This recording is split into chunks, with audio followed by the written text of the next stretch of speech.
So if you want to get Google Maps directions from your Ray-Ban Meta AI glasses, you first need to connect them to your phone, and then you can go to Google Maps and get directions to anywhere. So let me start with a place like this area, which is not too far from where I am. And then I can go and find directions and start the navigation.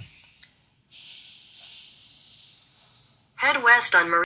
Now, what you just heard comes from the actual speaker of the phone, and that's because I'm not wearing my glasses. So if I'm wearing my glasses and all the audio is coming to me via the Bluetooth speakers on the glasses, then I can get my directions directly through my Ray-Ban Meta Air glasses. So this is especially useful if you're using walking directions to some place.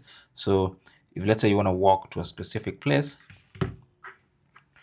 and then you're wearing your glasses, as soon as you tap on start, you should start getting walking directions and instructions directly through your Meta Ray-Ban AI glasses. So you can actually keep the phone in your pocket and get directions.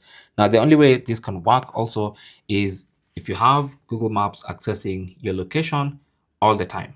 Okay, so you need to give all-time access to your location so that it's able to give you instructions when the phone is locked and inside your pocket. All right. I hope that was useful. Thanks for watching and good luck.